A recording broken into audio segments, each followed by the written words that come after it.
सब कुछ मिल जाएगा ज़िंदगी में तो तमन्ना कैसी करोगे. कुछ अधुरी ख्वाहिशें तो ज़िंदगी जीने की अहमियत बताती है. नमस्कार विद्यार्थी मित्रांनो, युवराज स्पर्धा अकॅडमीमध्ये मी आपलं सहर्ष स्वागत करतो.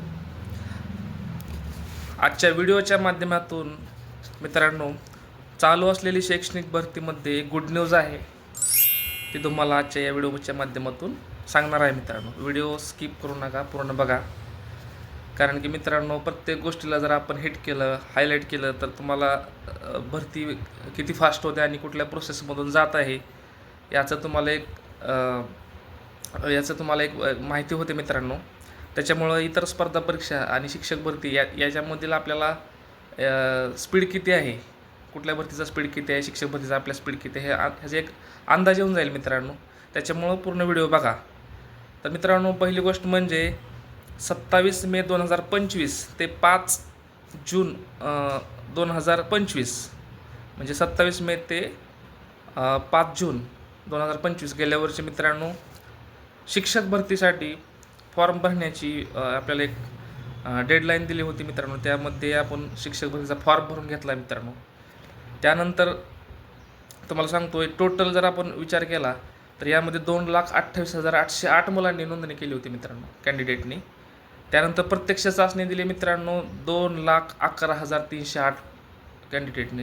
म्हणजे लक्षात घ्या, सदर चाचणीसाठी 2,28,808 फॉर्म आले.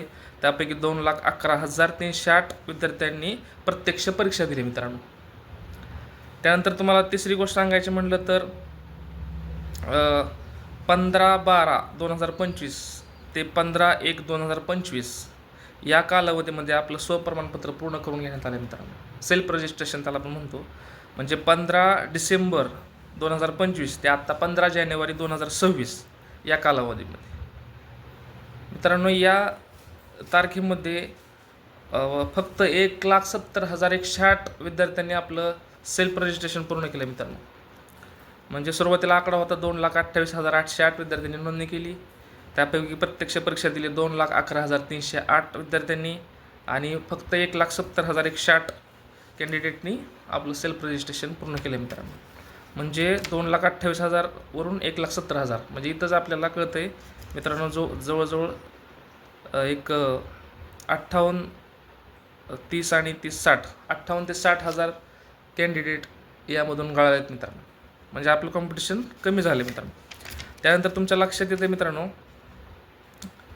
की आत्ताच गुड न्यूज, महत्त्वाची गुड न्यूज अशी आहे की 1 मे ते 31 मे 2026, म्हणजे यावर्षी या महिन्यामध्ये चालूमध्ये जाहिरात यायला लागल्यात मित्रांनो. ॲडव्हर्टाइजमेंट देण्यासाठी टॅब ओपन करून दिला आहे मित्रांनो शिक्षणाधिकाऱ्यांनी. जर स्थानिक स्वराज्य संस्था असतील तर तुम्हाला शिक्षणाधिकाऱ्याच्या टॅबवरून त्यांना जाहिराती देता येतील. आणि संस्था असतील तर अध्यक्षांच्या लॉग इनवरून, संस्थापकाच्या लॉग इनवरून त्यांना जाहिराती अपलोड करण्यासाठी वेळ दिला आहे मित्रांनो. लक्षात घ्या, अतिशय गुड न्यूज आहे मित्रांनो.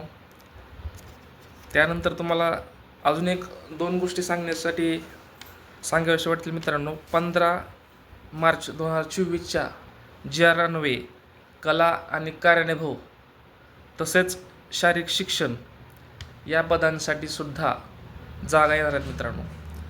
तर मागच्या 3-4 भरत्या झाल्यात मित्रांनो. यामध्ये कला कार्यानुभवची एकही पद आलं नव्हतं. शारीरिक शिक्षण याचं पण एकही पद आलं नव्हतं.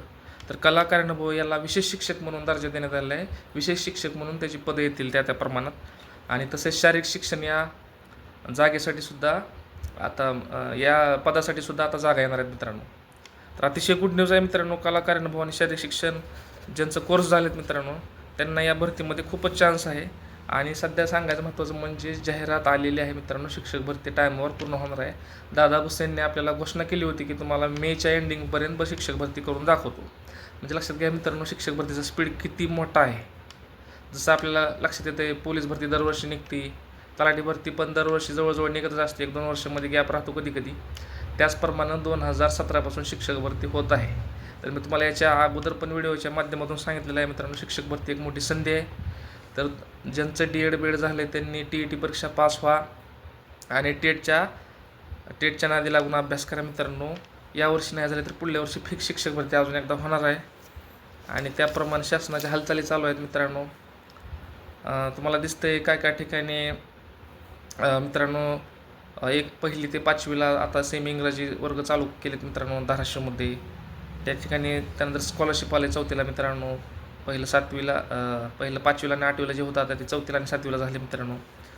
त्याचबरोबर शासनाचे विविध उपक्रम आले आहेत. NCERTचा नवीन अभ्यासक्रम आला आहे मित्रांनो. म्हणजे असे वेगवेगळे शासन आता प्रयत्न करत आहे मित्रांनो, कारण की विद्यार्थ्यांचा शैक्षणिक हक्क आहे. तुम्ही जर मूलभूत हक्क बघितला तर तुम्हाला दिसतंय 21M मध्ये शिक्षणाचा मूलभूत हक्क सांगितलेला आहे मित्रांनो. शिक्षणाची व्याख्या बदललेली आहे. प्राथमिक शिक्षणाला अतिशय गांभीर्यानं बघितलं जातं मित्रांनो, कारण की बालकाचा तो हक्क आहे. त्याला समाजाने, आईवडिलांनी त्याला मूलभूत प्रवाहात आणून 12वीपर्यंतचं शिक्षण देण्यासाठी शासन आग्रही आहे. त्याच्यामुळंच शिक्षक भरती आता टायमावर होणार आहे मित्रांनो. अभ्यास करा. बेस्ट ऑफ लक मित्रांनो. चॅनल सबस्क्राईब करा, शेअर करा. पुढच्या चॅनलची वाट बघा. धन्यवाद मित्रांनो.